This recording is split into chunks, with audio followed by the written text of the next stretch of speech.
All right, hello and welcome to Between the Liars with Ryan and Marcelo. Hello, everyone. And we have a very special guest for you today to talk about what's going on in his home country, Luigi C. from the Agree to Disagree show. Hey, guys, what's up? Thank you so much for joining us. We appreciate you coming on, especially so last minute. Yeah, thank you. Not a problem. So, Luigi, why don't you give us a little pitch about your show? You host a podcast that sounds pretty similar to us, which is how I found you. And I'd like to know, for our audience, what is your show about, and where can they find you when they want to listen? Yes. So I am Luigi C, host and creator of the Agree to Disagree show, where I have various guests from all walks of life. We discuss social issues. We debate, discuss social issues, pop culture, current events, and just like to have different perspectives of different people. And I just choose topics of whatever is in the news, and we discuss it. And that's pretty much the goal of my show. Lately, it has been, of course, concentrated in terms of what is going on up here in Canada. And so, yeah, I stream live on YouTube at Agree to Disagree show, Facebook, Twitter, and of course available as a podcast on Spotify and Apple and Google Podcasts as well. So okay. Thanks so much for having me, guys. I'm really looking forward to this. Yeah. So as he's alluded to and I've alluded to, we're going to be talking today. We're going to give you a rundown about the Freedom Convoy and the latest updates and then our thoughts. But Luigi's on here as the special expert because I don't know about you, Marcelo, but I don't know a whole lot about the Canadian government at times, at least not enough to discuss eloquently. So what we're going to do is we'll get into that. But if you are not already, be sure to follow us on Instagram, our Facebook page, Twitter, YouTube, and TikTok. We do stream usually at 12 on Saturdays, but I was running a tournament this last week for speech and debate yesterday, it just ended, and Luigi was available today. So we do switch it up. We try to give you a heads up when we do so. And Marcelo, why don't you tell them about that music from Andrew? And as always, our music and our beautiful intro song is provided by Andrew Hansley over at Secret Spike Studio, 865 Audio. And his new single is Misty. Already said it many times, but it's so hot. It's awesome. So please go listen to it. I love his music. It's amazing. He really helped make us iconic with that music. And speaking of merch, I have in my hand the much coveted coffee mug with our logo on it, which I got off of Redbubble. I'm jealous. Yes, Luigi, you're gonna get a sticker, one of those nice thermal stickers that you could put on the side for joining us later. So I love it. You'll get one of those. But yes, Redbubble, beautiful invention. So why don't we just start, Luigi, with why don't we just take a very broad view, a step back. Tell us about how your government is set up. Maybe it's similar to the United States. Maybe there's some ways in which it's different, but let's just start with that. Well, it is similar in many ways, and different when I say different is how we elect our prime minister, which is similar to your president, of course. However, the structure is very similar in terms of we are divided by provinces, and each province has their premier. And so if we're going to compare it to the American United States, you have your states, and you have your governors. So it's very similar. The thing is that what's been happening in Canada in the last I'd say 15-20 years is this divide between the left and the right, which of course is the liberals and the conservatives on one end, and there's really nothing in the middle. We have the New Democratic Party, the NDP. We have the separatist government from Quebec, which is the Bloc Québécois. And these are the four basically parties that run basically parliament. So each party, each seat or each area has their member of parliament. And for now, the third time in a row, the Liberal Party has a minority um, government, which means that obviously the last voter turnout was 30%. 30% of eligible voters turnout, which was very surprising because it was so Wow. important. It was during the pandemic, yes, and so it leads us to where we are today. And see, the context here is that our current prime minister, which is Justin Trudeau, um, basically who is an unqualified substitute drama teacher. Okay, guys, what I'm saying is not. I'm not making this up. I'm not being facetious. This is the God honest truth. The only reason he is prime minister today is because his father, who was a beloved and famous prime minister of Canada, um, Pierre Elliott Trudeau. That's the only reason. It's the name, and you know, we could compare it his uprising to a populist movement. Why?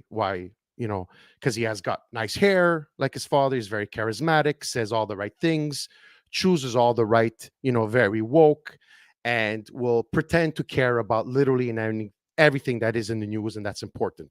So, which leads us to where we are today and what happened with the trucker convoy, and we'll get into a little bit more details into that. So I've never seen such divide, I think, and you'll probably agree with me, even in your own land there in the States, a divide between left and right, and just a divide of the people. And I believe that the prime minister is solely responsible for this. So Justin Trudeau then was the one who passed the vax mandate. So was that passed by your parliament? No, because basically how it works is that each province, like each state, decides what they do in terms of the vaccine passports, vaccine mandates. However, on the federal level, when it comes to, for example, cross-border, like the truckers, right? That's the federal government that decides on what they do. So how this started was, once, for whatever reason, after 1 year into the excuse me, into COVID, basically he was saying he would our prime minister saying, oh, these truckers are so brave, they're doing, they carry our goods and all our drugs and goods and services and food and things that we need. For whatever reason, he decides, Ryan and Marcelo, to double down after 1 year and says, you know what, or a little bit more than a year into the pandemic, he says, you know what, now I want the truckers to be vaccinated. So where this came from, I have no idea, guys, because when you have a profession which 98% of it is spent in your truck, Right, or they're the usually back by of your themselves. truck, they're by themselves. Already, it's a very difficult and lonely existence that they do, but they do it, and they're salt of the earth people. That was basically what broke the camel's back and what started this movement from out west. And they decided to, and everywhere they were going, in every province that they were driving, started to build more momentum and more trucks joining them, to the point that they got into Ottawa. And that's where your parliament is located, right? Is Correct. is in Ottawa. So they are out there making making their presence known. And do you know, is it predominantly Canadian truckers? Is it a mix? Are there significant numbers of US truckers that have joined them out there? Well, it's significantly, the majority is Canadian. I know that we did have a large convoy of American truckers that, of course, that supported their brothers and sisters. But basically, when they decided to, and by the way, the siege, the way the government calls it, is over now, right? They've removed them from inside of what is called Wellington, which is the street right in front of our parliament. Um, they have been removed forcefully, which we'll discuss after in terms of the Emergency Measures Act. Okay. So they're no longer there. Okay. And just the last couple of things that people would probably need to know if they haven't been keeping up with this. Your Prime Minister Trudeau did refuse to meet with the protesters. He did mention something along the lines of he won't meet with someone that he disagrees with, is what he said. And he disagreed with where they were coming from. He did not meet with them. He left. And then he did come down with COVID. And then he Magically. he did authorize that bank accounts, like the banks could freeze assets of people who were giving to the Freedom Convoy. And the reason that he did this was, in their words, to protect the banks against liability. Because if you gave to the Freedom Convoy and then there were damages that were incurred, then he was saying that the banks could potentially be held liable for that. So in that instance, he said if the banks chose to freeze these accounts, they would be protected from civil liability. So if I gave to the Freedom Convoy as a Canadian, had a Canadian bank account, and they chose to freeze it, they could do so without a court order. They could do so without due process. They could just freeze access to my account, not just blocking that transaction, but completely lock me out of my account. Correct. So let me give you a little bit of context here and a little bit of history. Yes. When this convoy was headed, and there's no excuse here, he had plenty of time to prepare for this because Ryan, and Marcelo, they were coming from out west, BC. By the time it took them 5-6 days to get to Ottawa. Okay. And each time they were heading out east, they were getting more and more truckers, and they saw the support that they were getting from people just not even joining the convoy, but in overpasses or on the side of highways where they were driving by. There was Canadian flags. It was a huge movement. So what does he decide to do, our prime minister? He doubles down, goes on a rampage of name calling. So he calls these people, whoever is part of this movement and supports them, guys. Once again, I'm not making this up. You could go look at this for yourself.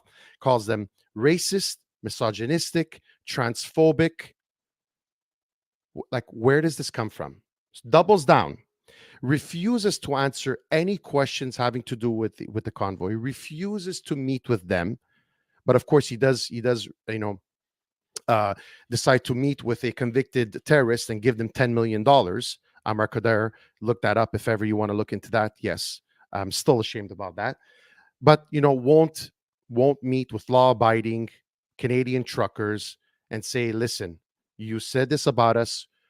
Drop your mandates. We want to move on. We need to move on. The rest of the world has. Why are you doing this to us after a year and a half that we've traveled and that we brought in your foods and drugs? So now the thing is, because the media is bought and paid for by the federal government, by the Liberal government, and when I say that is that there was a bailout a few years ago of $600 million. Because wow. So our CBC, which is a Canadian broadcast system, is our national broadcaster, which Mhm. used to stand for something, but now basically all they are is a puppet for the federal government, right?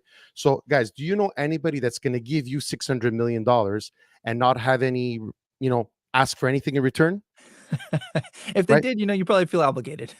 Okay, there you go. Thank you. So and this is very important. $600 million, not just to the CBC, but over 150 news outlets across the country that were basically saved from bankruptcy because he believed in the power and the importance of media.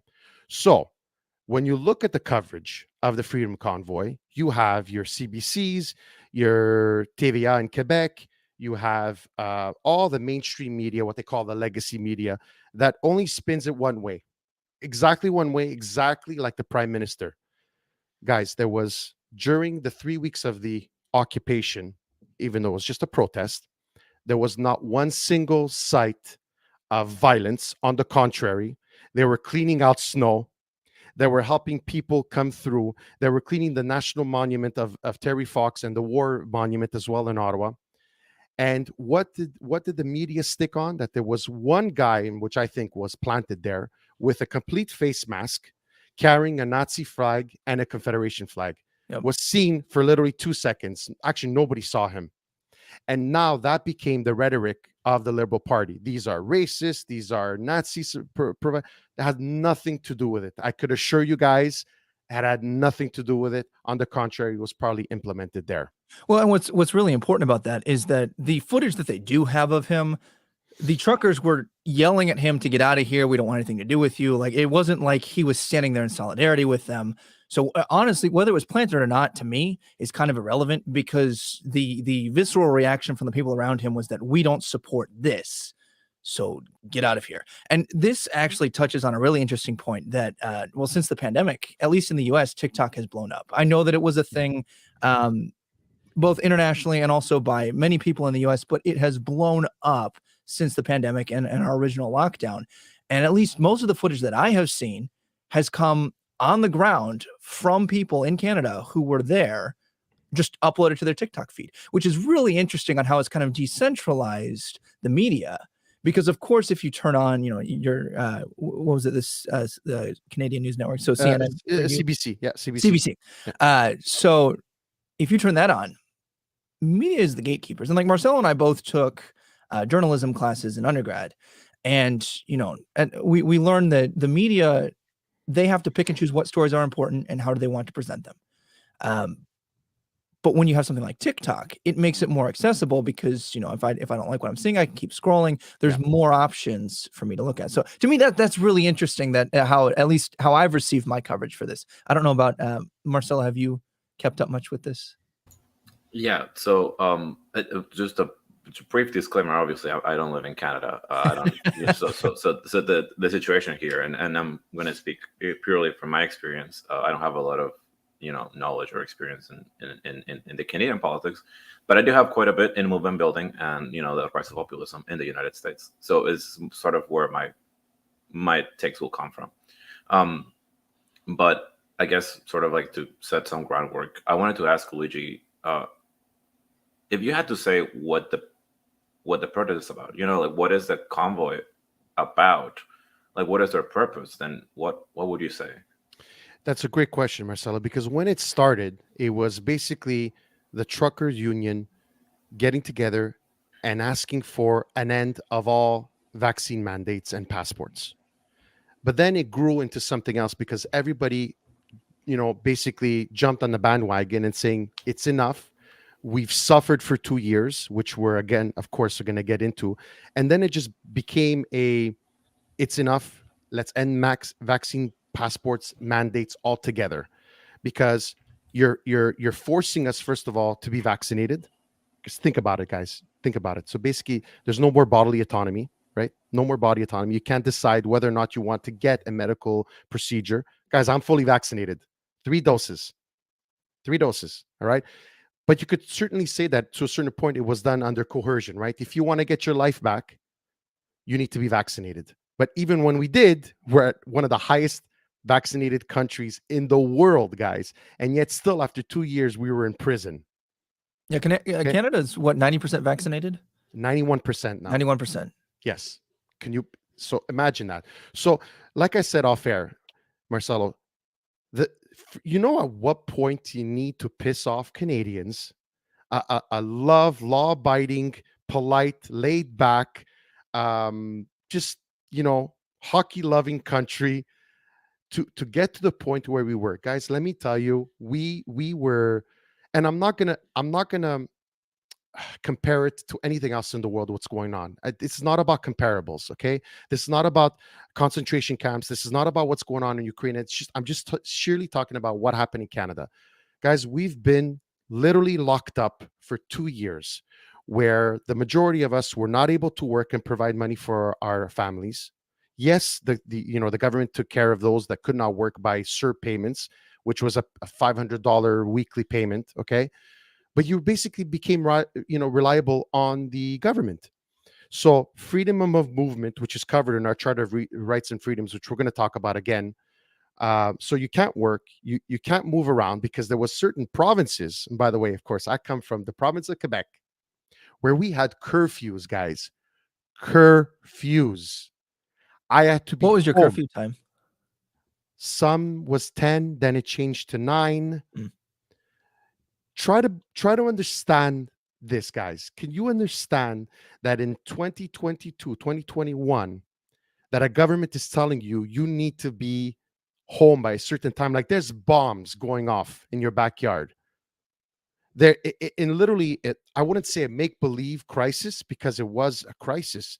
But when you really look at the deaths overall in the last 2 years and compare it to pneumonia and flu, not much of a difference, guys. So basically, in a nutshell, Canadians, for the large part, have lost the last 2 years of their life for literally no reason. So that really then sets the stage for why the truckers came through. Yeah. The reason why I asked the question of what the convoy is about is because, yes, when I started, I was like, okay, this is about demand. This is about, they don't want to be vaccinated. Personally, love the vaccine. I do believe in vaccine mandates. Like, I think that they're very important, specifically in areas where, you have low vaccination rates. You just need to get people vaccinated. So at least, I mean, that's my point. It's my point of view. But I think that as time went on, like you said, it sort of transformed. It became more open and a more inclusive. And I think that's one of the things that the right does better than the left, is being in their approaches. They're a lot more willing to be inclusive in what their fight is about. And I think that's going to be my larger point of this conversation, is that I think that this is a perfect example on a movement fueled, by the right. I hope I can say that. It's in the idea of it has expanded to beyond what it initially was, in my opinion, at least, like from what I can see. I don't think we could say that it was the right where this came from. I think it was just a general malaise and a general, we're tired. And we literally, in the House of Commons, which is our Congress and our Senate, they asked him, like, what else do you want, Mr. Prime Minister? Do you want 100% vaccination? What else do you want? These people have done everything you've asked from them, everything, and yet still here we are. So it took the convoy, and they're going to say contrary to of what I'm about to say, but then slowly each province started to lift mandates, right? So even here in Quebec, as of the 14th, stuff is starting to open up slowly. As of the 14th, there is no more vaccine passports, which just the word of it makes me literally sick, that I have a passport on my phone showing you that I am vaccinated. And that, as if that's not enough, guys. Okay, let me explain something to your viewers. What makes me even more sick is that not only do I have to show my passport, okay, I have to show a piece of ID to make sure that that passport is not made up, or it's not fake, that I am really Luigi Costanza. Okay, guys, I can't even explain to you how my stomach would churn every time I'd walk into a Best Buy or I'd walk into a restaurant and I have to just the sheer act of showing a passport, which, by the way, proved now even more so, now it's coming out now, that lockdowns and curfews, man, you know how much it managed to help diminish the spread? By 0.0004%. Yeah. Okay, so now you could understand the context in which why everybody is completely pissed off, and yet you still have a prime minister saying, oh, but yes, we're gonna beat this by vaccination. And he sounds like a puppet and like a robot. Buddy, 91% of your people went out there and get vaccinated. 91% agreed with you, did everything you've asked from them, stayed home for 2 years, has lost businesses, have lost businesses, childhood and adult mental health, dropout rates at school, obesity, early childhood speech development, by the way, is up by 300% in the United States. I could just imagine in Canada, right? But yet you're still going to stick to your guns. So here, that's exactly why, the reasons why, at their wits end, guys. I'll tell you, my mental health took a beating, and I'm a naturally upbeat person. I'm a happy person. But let me tell you what I've gone through in the last 2 years, and I'm nothing, because my job, I'm in mortgages, so I kept doing it. It was not an issue. But let me tell you, I have some friends in the restaurant business. I don't even know what to say to them anymore. So I think, and I'll let you go, Ryan. Don't worry. No, go ahead. No, you're good. In a second. But I think I also, maybe another disclaimer is that no love lost for Trudeau, right? Like, I think he was fine, charismatic, great, good looking. I love him. But also, I think he has made a lot of wrong moves in his administration, specifically related to the mandates, right? And a lot of that inconsistency, we've talked about it here too, right? Like, it's like you can have, you can't, and at the beginning of the pandemic, you couldn't really gather in your home. But if you wanted to go to a restaurant, that's fine. You can go to the restaurant, right? Like, you have a lot of money that is being fueled to, like, pharmaceutical companies, to airplane, like, to the aerospace industry. A lot of stuff that was given to those who had the most, and not a lot to those who had little. So I think there was a really big wealth distribution decision that that Trudeau just like made, and also some of that we saw it here. So again, no love lost for his administration. I think he's done a lot of wrong moves. And yeah, I just think that he's definitely taken, and the decision to double down on a lot of these things, it was also what's contributed to the idea of, like, you had this movement that was about, like, vaccine mandates and vaccine passports. And I think now, if you asked many people who are, like, in favor of this convoy, they would be like, no, actually, I'm here for freedom, I'm here because I'm tired of the government. And so it's a lot larger than it was before. And so you're getting people in who maybe a month ago wouldn't have been able to say, like, hey, I'm part of this. Now they're owning it, and that's when the movement becomes larger.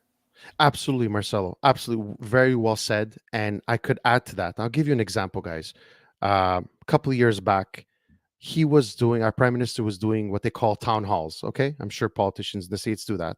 And he was in one in which, now keep in mind, this is from the same prime minister that gives $600 million bailout, okay, to media, that gives $10 million to convicted terrorists, endless amounts of money from scattered all over the world that I'm not going to get into because the list is way too long. So when a veteran of the Canadian Army stands up in a town hall and asks him, Mr. Trudeau, where is the money to support veterans that went to war for you, that protected our freedoms? Because he consistently says no, and no, there's not enough money. He had the audacity, guys, to look him straight in the eye in a town hall covered on CBC, on live TV, and say, you ask of us too much that we cannot give you. He said this to a veteran of the Canadian Armed Forces. To me, that was the day. That was the day that I already couldn't stand them at this point. But that was the day. I'm like, how much integrity can you give a prime minister or a president or whatever that says this to a veteran that went, no matter what, against his judgment, signed up, went overseas in Afghanistan or wherever he went to defend his country and to defend our allies as well interests, and tell him that? To me, I mean, look, I have goosebumps. It was totally uncalled for, disgusting. So I just wanted to tell you exactly what we're dealing with here. Okay, guys? Yeah, I think both of you hit on something very important. I mean, anybody who's listened to the show, Marcelo can probably attest better than anybody. I am naturally distrusting of the government. I think that you're crazy not to, in my opinion, because politicians are people, and more often than not, they're corrupt. More often than not, they have an agenda. Like, to me, I do not see the altruism. They've done great things. They've done terrible things. To me, at the end of the day, their purpose is to serve the people. And when I see somebody like Trudeau doubling down on something that he cannot give an answer for, what is our end goal? Like, as a leader, if you cannot tell me where are we going with this, then that tells me you only enjoy being in control of the ship. You don't have a destination. Now, maybe he does, but then he needs to learn to articulate that. But the way that he's doubling down on something that, when we've had a recent study that came out that looked at what were the benefits of the lockdowns, and they were negligent and they destroyed the economy. I don't fault politicians for, in the moment, not knowing that that was the case, right? Because we've also seen that the virus has evolved. It was far more deadly. It's now more transmissible, but less deadly, and we adapt as we go. When I see someone like Trudeau doubling down on something that might have been necessary for a short amount of time, and he can't justify why it still is, and yet he still doubles down on it, to me, that is an example of a government that I am most afraid of. Absolutely, absolutely, and it's been proven that he has such an ego that, honestly, guys, he should have never even accepted to be as a nominee to run the Liberal government. But his ego was so large because he had no history, he had no qualifications in order to do so, and now it's coming to light, right? That you see is huge incompetence, that he cannot deal with anything. So why this Freedom Convoy was such a huge, in terms of how it ended, is how contrary it went and how it ended through the Emergencies Measures Act. But before I get into that, I wanted to talk about what is our Canadian Charter of Rights and Freedoms, which is very equivalent. And thank you, Ryan, for pointing to your Bill of Rights, which is in your Constitution. Our Canadian Charter of Rights and Freedoms sets out those rights and freedoms that Canadians believe are necessary in free and democratic society. The Charter is part of the Canadian Constitution. That is a set of laws containing the basic rules about how our country operates. For example, it states the powers of the federal, provincial, and territorial governments in Canada. So let me read to you Section 2, B, C, and D. Freedom of thought, belief, opinion, and expression, including freedom of the press and other media of communication. Right. A media that I've already mentioned that is bought by the Liberal government. C, freedom of peaceful assembly and freedom of association. So here you have a movement, the Freedom Convoy, not 1 ounce of violence. On the contrary, it was a movement of love. They had DJs there, music. They had members from the Sikh community. They had members from the indigenous community that were there to support them, and they were doing tribal dances, and they were doing, the Sikh community was there with tents providing food for these truckers and all the protesters there. So basically, that was stamped on, right? Because you can't have this movement occupying a street right in front of the parliament. So what does he do to decide to dismantle this when he had plenty of time? And again, let me put this into other contexts, where the provinces had more than enough power to stop any type of these type of movements. So let me explain to you what happened in Quebec City, which is the capital city of Quebec, the province of Quebec, where I'm from. Is that they knew that this convoy was going to Quebec City to protest mandates, vaccine passports and mandates within Quebec. So our premier says, and God knows I'm no fan of our premier, but at least he says, okay, fine. This is where the context, you could park your trucks here, and by Sunday afternoon, because it was a Saturday, by Sunday afternoon, you got to be out, back to home. And everyone respected that. So you had the federal government that knew this was happening. They're traveling across the country. Nothing was done. Then when he says, oh, shit, I really screwed up. Let me double down. Now, instead of saying, guys, you know what? I made a mistake. I'm sorry.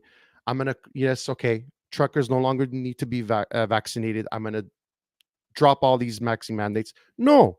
What does he do? He decides to triple down and evokes our Emergencies Measures Act. What is our Emergencies Measures Act? I was going to ask, yeah. All right. So, our Emergencies Measures Act is a statute passed by the Parliament of Canada in 1988, which authorizes the federal government to take extraordinary temporary measures to respond to public welfare emergencies, public order emergencies, international emergencies, and war emergencies. The law replaces the War Measures Act passed in 1914. It asserts that any government action continued to be the subject of the Canadian Charter of Rights and Freedoms and the Bill of Rights. Guys, at any time was there any public welfare emergency, public order emergency, international emergency, or war emergency in order to react this. Now, let me tell you, its predecessor, which was the War Measures Act, was passed only 3 times in the history of Canada. World War I, obviously. World War II, obviously. And, of course, the what they call the FLQ crisis, the October crisis in Quebec, when a deputy premier, Pierre Laporte, and British diplomat James Cross were kidnapped and subsequently killed. And interesting that at that time, the prime minister was Pierre Elliott Trudeau, Justin Trudeau's father. And in this act, like Ryan said, you could seize funds, basically imprison anybody with no due cause. And some of them, by the way, some of the leaders of this Freedom Convoy are still in jail on basis of mischief, public mischief, abiding mischief, whatever that is. Is mischief usually something that your government can use to imprison people? Absolutely not. Okay. And so this highlights something that's especially alarming to me as I hear you talk about this. If I understood you correctly, then Trudeau basically said, we are at point A. I want to remove this. That's my end goal, right? I want to remove the convoy. Yes. Therefore, I'm going to evoke these. I'm going to go from A to C, right? He didn't have the triggering mechanism like a war or a crisis, like you mentioned, which to me, this goes back to what you said earlier about the way that he's labeling people. If I can label someone a Nazi, if I can label them a terrorist, if I can label them a danger or a threat to society, then boom. Like it is then in the back of people's minds, he's doing it because they are a nuisance. It's because they're a nuisance. They're doing it because it's a crisis, then is what he is subliminally pressing into people's minds, I think. At least to me, that's how it comes across. I don't know what you think, Marcelo. I mean, you have two competing ideas here. You have one frame that is trying to frame this convoy as peaceful, as inclusive, as all-encompassing, as freedom-loving.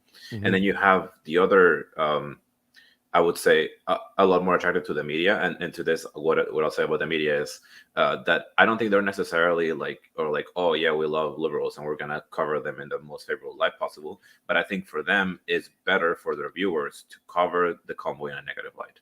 It's better for ratings, and it's better. So in the name of business, I would say that that's one of the prominent reasons why they covered it the way they did. And in this case, you have Trudeau, who's going for a political play, and he's like, okay, well, I can welcome them in, and I can attend to their demands, or I can play to my base, and I can double down on this.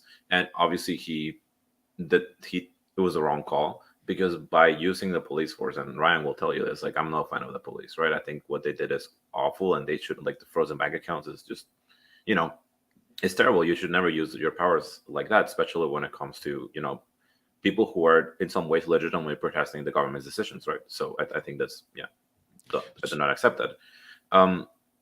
Just to finish, I'll say that it took the wrong play. It was a bad play, and because it legitimizes a movement, and now it makes them look like the underdogs here. It makes them look like, oh, we were right all along. The government is oppressing us. Look, they're sending the police. They're sending out all of these things. Like totalitarians. They basically gives them the reason of being after they were already formed, which is, to me, is a very bad play politically, for sure. Absolutely. But to me, I don't think it's about the framing. Like, I don't think that that people are just like, the way that it's framed is now legitimizing it. I think that we're just now seeing the way that a government goes when they're given the ability to do something. Like when a government is not kept in check, and this is why, whether specifically for me in the US, but in general, when you have a similar structure like they do in Canada, if you don't want your government to make everything an emergency, then we need to hold them to account when they're going to call something an emergency. Because what we're seeing in the US is that everything is a crisis, right? We have a global warming crisis. We have, we had the pandemic as a crisis. We had a racism crisis. And I'm not saying that these things are not important or problematic, or that they do not have detrimental effects in society. But when a government calls them a crisis and then uses that claim to then leverage an Emergency Powers Act like Trudeau's doing, then it undercuts the very thing that it should be doing. And then the next time someone turns around and says the government should not be doing this, and the government says, but it's an emergency, it delegitimizes it. And then I'll circle back to what you did say, Marcelo, that then people are justified in their mind to be distrusting of the government. That's exactly what happens. But I guess for me, I don't see it as a bad thing that this has come out. Like, to me, it is evil what the government there is doing, and they shouldn't be doing it. And I'm not saying that you don't think that. I'm not trying to put words in your mouth. Well, I mean, I wasn't saying like, like what he did, like, is that evil or good? I'm Right. mainly like looking for a purely like political, like from the layout, from the landscape. What Trudeau did was a bad political play. So for him, it's definitely not okay. Like, and he's lost a lot of support because of this, and it will continue to support. And it's even like, it's coming here, right? We have a trucker convoy that's coming to DC, like in your backyard, Marcelo. right in my backyard in a couple of days, because we have the State of the Union. So we have this extrapolated into other parts of it. It's definitely not good optics for him. No, it's not good optics. And guys, let's not forget what precedence is this setting, right? You have a government that, and I gave to the GoFundMe page when they originally had collected over $10 million. The government took this money, and how does the government, and this was before the war, the Emergency Measures Act, convince a private company, okay, to say, give this first? They were going to say, we're going to take the money and give it to other charities. First of all, who are you to decide? If me as a Canadian decided to give $50, which I did, to the Freedom Convoy, I was credited that back. Okay, so that's number one. How dangerous of a precedence is that? Number two, then they open up a Give Send Me page that had another $10-11 million, and they closed that one too. Now, again, another private company. Not only that, You, as a prime minister, and like Marcelo said, in terms of a political move, has completely backfired on him. What does this do economically to your country that already, because as a global country, globally, economically, we're suffering, inflation is over the roof? You have single-handedly a prime minister that's put into question of what arguably is one of the most respected and best structured banking institution in the world. Okay, guys? Now, if you think you are an international investor or another country right now, do you want to put money into Canada or its banking institution that's basically has agreed to go into cahoots with the Canadian government by freezing accounts? It's ludicrous when you really look at it on its most simplistic level. It's ludicrous. It's criminal what they've done.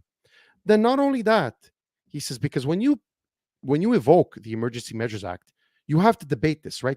This has to pass in the House of Commons, which it did. And the only reason it did is because the Liberal government has as a minority government, but they have the NDP, which basically are in cohorts with the Liberal governments, and that they didn't want, because if this could have been, it was sort of, they were hinting that it was going to be like a non-confidence vote, that if they were defeated on this bill, then we would have to go to the polls again and another election was going to have to be called. And the NDP had no money, right, to go through another campaign, because we just went through one, because Trudeau thought he could have gotten a majority in his last one during a pandemic, calls a vote,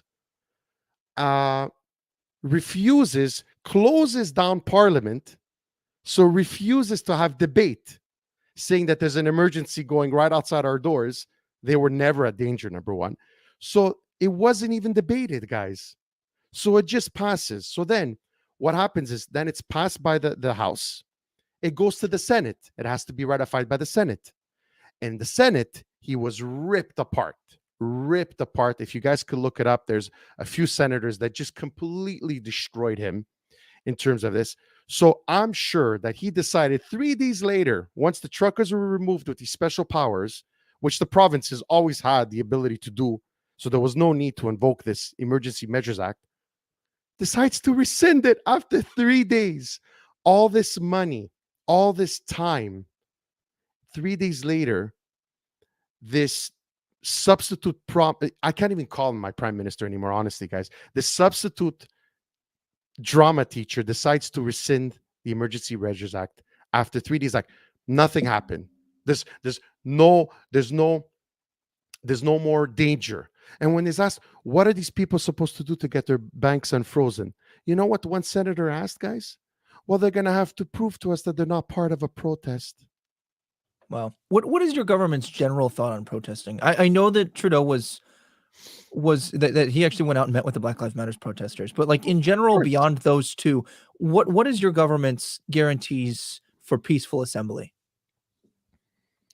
Guys, besides this one, I've never seen anything like this. We've always had the right to protest. And I mean, really, how strong is a protest? And I'm not sure about the other provinces, but you know that I'm going to tell you another thing, guys. You know that when we do protest in Quebec, we have to tell the authorities, the police officers, where we're going, how many we're going to be, and what route we're going to take, and where we're going. Do you really think that as a legitimate protest that we actually have to ask permission to protest? Think about it, guys. Think the absurdity of this. Now, I'm not sure in the States how this works, but you having to ask the people that you're protesting permission to protest them. To my knowledge, here in the U.S., it does depend. I know that there are places where you need a permit. There are places you cannot protest. There are restrictions that can exist, but it can vary. To answer your question, it's never come to this, Ryan. It's never come to this. We've always had plenty of protests ever since I could remember. Get-togethers, the right of association, the freedom of peaceful assembly. It's always been peaceful, right? On a few rare occasions throughout the history of Canada. So the government has always looked upon it. That's why everyone is so shocked of how this government decided. And there was, even within his own rank, there was, which never happens, some liberals that broke away from the ranks and says this is not right what we're doing. I do not support this. And the only reason why they voted for the Emergency Measures Act is because they didn't want to go to another campaign of voting for the prime minister. Believe it or not, it's just pure politics, and our rights go out the windows.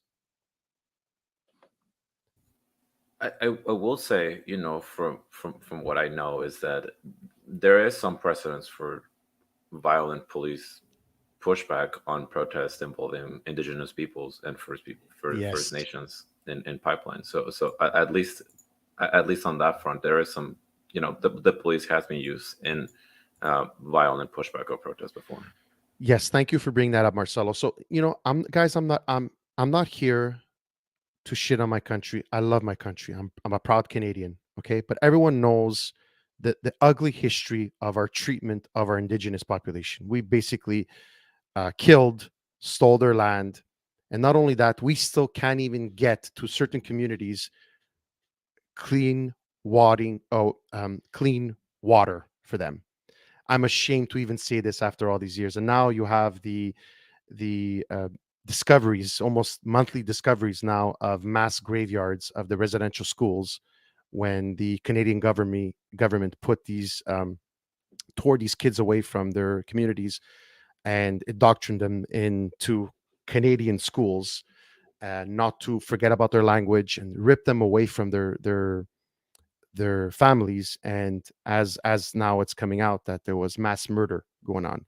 So yes, not only as if that's not enough, there has been protests, and there was one famous one here in Quebec, not too far from where I live in the Kanawake region, when it was about autonomy and pipelines, and there was a huge standoff, and the military was called in, and police, and there have been police elsewhere. We're talking about pipelines from getting our oil out west, bringing it out east, and the indigenous saying this is sacred land. You can't run your pipes through here. And sort of what happened at was it Red Rock, I think, or in the United States? I don't recall where that area was. I don't remember off the top of my head either. Okay. So yes, Marcelo is completely right. There is a history of this. There's a shameful history of this. So on that end, especially in terms of the protests of our indigenous population, has been violent and has been swift and violent. So again, there's no surprise here in terms of how we treated this trucker convoy, a completely peaceful convoy. So all this to say that I'm pretty shameful of this chapter of Canadian politics. I think history will definitely remember, and I'm just hoping and praying that this will be enough to finally remove Trudeau from power.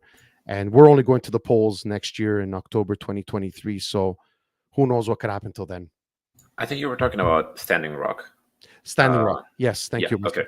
I'm a leftist, so I'm very interested in seeing how these things impact progressive causes. And it's sort of like in my opening of the conversation, I did say, I do believe it's sort of, I think the right is taking a lot better advantage of the situation and sort of like try to frame this against liberal media, against a liberal government, against like the elites who they say look down on these people.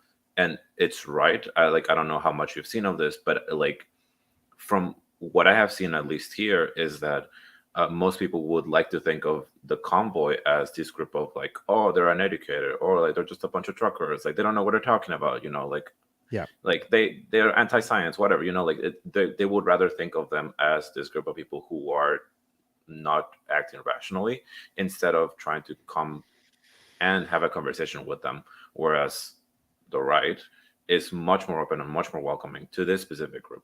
I think I am very concerned about how this can play out here, or even then there too, because this doesn't spell good news for the liberal movement or the progressive movement in either countries. Absolutely not. So can I ask you guys a question?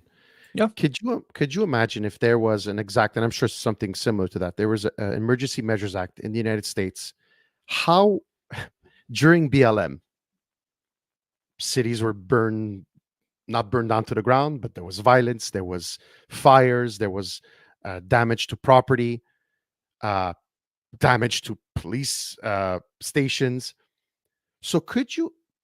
So my point, what I'm trying to ask you is, if you're not going to do this through a BLM movement, but you're going to do this through a peaceful trucker convoy, like Marcelo said, a working class movement, no violence whatsoever. What would they have done during a BLM? And we weren't affected by it, obviously, like the United States was. So how do you see that working in the United States? Imagine they would have done this through, or what would the reaction would have been through the BLM movement? I mean, a lot of protest. I mean, yeah, we don't have an emergencies act, or we didn't call that, but a lot, like, police were called, the military was called in many of these cities. Like, you have a lot of arrests. People died, in the famous case of Kyle Rittenhouse that we've covered in the show.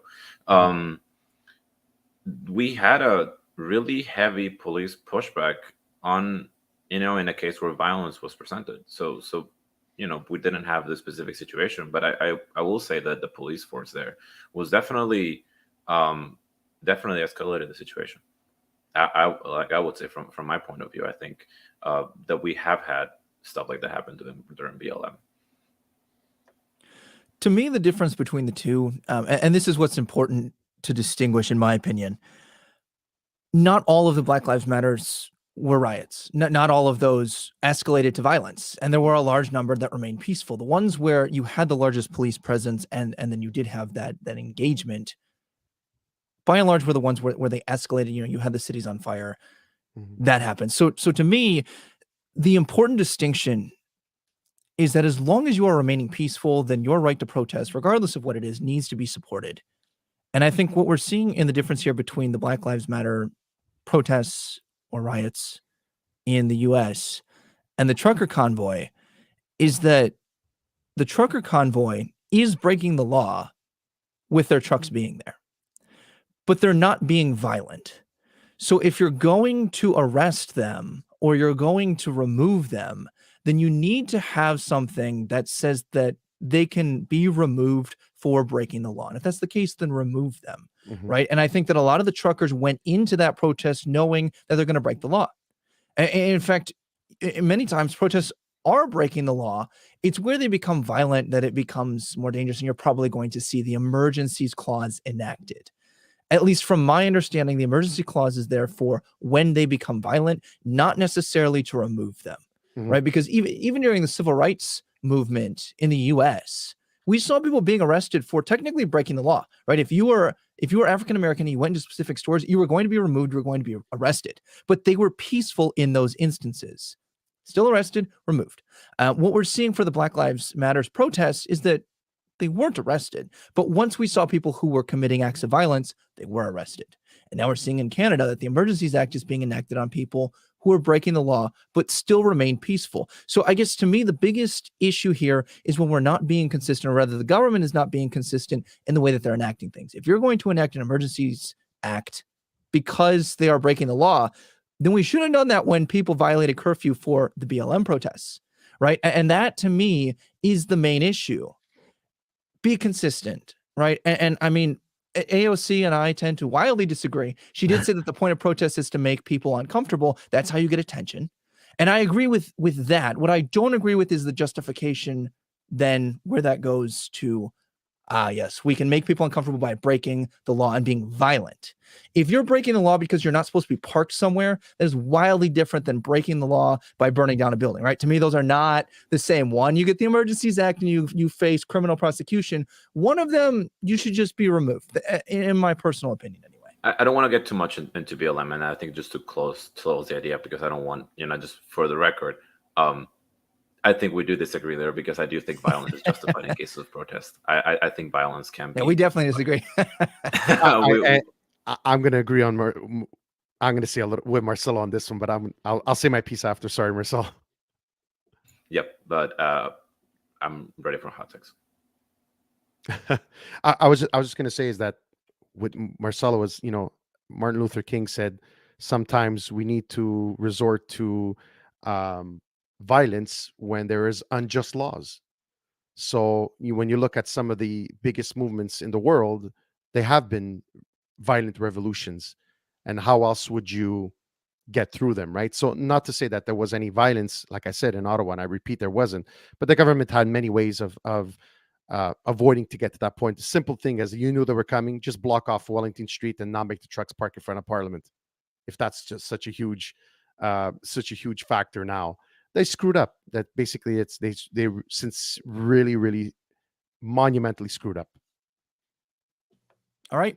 Well, we will be right back with our hot takes. And we don't actually go anywhere. I inform, yeah, Luigi, this originally started airing on a local radio station, and so I had to include cuts for the actual like advertisements that we had to run and nostalgia. So, cool. all right, I guess I'll go first. So my first hot take is the issue here with the authoritarian government, right? Like I think our show focused today on the government intervention rather than on the pandemic and the necessity of some of these things earlier, focusing specifically on the authoritarian moments, in my opinion, that we're seeing going on here, right? So the big issue here that I'm seeing is that when people support the authoritarian intervention, when they say, yes, because Trudeau aligns with my political beliefs, and in this case, I think that he is doing a good thing and they support it. To me, the issue is if you don't oppose authoritarianism because it helps you reach your end goal, then you don't oppose authoritarianism. You just oppose specific uses of authoritarianism. And to me, that is problematic, right? I do not like the authoritarian overreach of freezing people's bank accounts without due process, without a court order, regardless of whether that was for one protest or another. I don't like where that goes. My second hot take is that there's a huge problem with governments when the politicians have an inability to adapt and provide a destination. If you are just steering the ship with no tangible goal in sight, you're going to lose the people, which goes back to Marcelo's earlier point that it's going to be really bad for you politically, or it should be bad for you politically, right? But to me, it speaks to a broader underlying issue that in general, I find politicians like control. And I might feel like one side or another represents me better, but at the end of the day, really the people in government tend to like the power. My third hot take here is the issues that I have with agenda-based activation of emergency clauses. When you're not being consistent, then that to me is a red flag. When you're operationalizing government entities against specific movements or specific people, then to me, that's a problem. And then the last thing here is this speaks to the importance of the place of government. I am always of the opinion that the government's sole purpose is to protect your rights. It's not to rearrange the playing field. And this is where we have a lot of disagreement on the show, and I love it. But I feel that the main issue boils back down to when a government oversteps their enumerated powers. For the U.S., that's the separation between the states and the federal government. That becomes a huge issue, regardless of whether or not you can justify the end goal. Because, of course, there are specific instances where emergency acts are necessary. Of course, there are specific goods that we can argue come from the activation of these things. To me, the issue is if you overstep, it's problematic, period.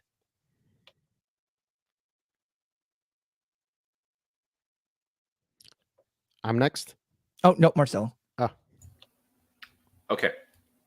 So I have just two brief hot takes. The first one is on the curfew and all of those standards. To me, I didn't have time to say it during the first part of the show, but in Peru we had curfews and we had like the mandates, and we still do. So I think it's also just a matter of like where you live. Because for me those things seem perfectly normal and perfectly reasonable, even though I know that for here people would be like, so it's like, oh wow, you were supposed to be in your house by 11. That's so scary. It's like, yeah, I mean, I just watch TV, like that's, and I guess it's an issue of freedom too, but I think it's very dependent on the region where you live in, whether you're comfortable with that or not. Second, and this has been sort of like my bigger point, because obviously I'm very invested into Canadian politics, but I'm also even more invested into how this is going to be used here and how this will impact politics here, and specifically this idea of a populist movement, because it's populist in nature, getting all of these people together in this idea of like, we love freedom, we want to be free, and we hate the tyrannical government who's trying to oppress us, and how much more effective they have been in getting people on their side than anything the left has ever done in like the last, I don't know, 20 years, which is, to me, is crazy, and there's a lot of things that we can learn from this. There's a lot of lessons to be learned. Um, we need to learn how to galvanize the movement, or movements like this, in favor of our progressive causes. Like, because we can meet them in the middle too in some cases. Like I said, I'm not a fan of Trudeau. I think he sucks in many, many ways. But did you know that the companies that paid him off will also pay off whoever is next? The companies will still be there even though he's not. So you can vote him off, but you don't fix the root of the problem. The media that you hate so much because it frames you as a uneducated trucker, I hate it too because it frames me as a radical who I just want to give people healthcare. Like in some ways, the stuff that you're worried about, I'm worried about too. And I think I guess it is my hope for the next year or whatever, as we continue in this pandemic, that we find those ways to try to talk to people about the grievances they have, because they're valid, because they're unique, because everything that's happening right now with the inflation, with the prices, with the quality of living that is going steadily down, can be solved maybe in more ways than you think are possible. So I think mine's going to be very short and sweet. I think you guys have summed it up perfectly in terms of authoritarianism and totalitarianism. I'm just afraid of government overreach, which was, I think I've made a case for it here today during our show. But what I'm most afraid of, and what my hot take is why I'm worried, is the divide of the people within Canada. When you looked at all the polls, and you don't know which one to believe and how reliable these polls are, but I could see the breakdown of the Canadian government, where you see why this is so dangerous and why I'm so worried about is that I've again proven that the media controls, and the legacy media controls, our thoughts and beliefs, or they have only one narrative. Now, if you have a large population, a large percentage of a population in Canada that are only getting their news from this legacy media, then obviously that controls, and they only going to have one view, and that's where this creates the divide, and where it's so easy, like um, Marcelo said, is to make this anybody, this movement, and any freedom convoy or anybody that supports dumb, stupid, on the wrong side of history, you have no idea what you're talking about. That to me is the point that was the most dangerous that came out of all this. So, but I'm glad for one thing, is that like also Ryan said before, is that this has showcased and it's been brought to the forefront, this media, and how I think a large portion of Canadians are going to relook at where they get their information, and that they're going to question the CBCs of this world as well. So, Well, Luigi, thank you so much for joining us today. We really appreciate your insights. It was great to have you on. We're definitely going to have you back. And thank you. before we go, where can our listeners find you on social media, and where can they find you for your shows, for the audio/video portions? Yes. So I am on YouTube, Agree to Disagree Show. I also am on Instagram and Facebook, same name, Agree to Disagree Show, and also on an audio format podcast, as I mentioned, available on Spotify, Google, and Apple Podcast, and other other podcast providers as well. Okay, and we're going to provide links in our description so that any of our listeners can easily find those. But we're going to go ahead and get out of here for today. All right, I'm sure you find yourself somewhere between the liars. Remember, you can find us on Spotify, Apple, YouTube, Twitch, and Google Podcasts. Follow us on our social medias to stay updated. You can just find us at Between the Liars. And if you enjoy this show, give us a 5-star review, hit that like and subscribe button, share us with your friends, help us get the words out. Make sure you check out Luigi and his show, and we'll check you out back here next week. Goodbye for now.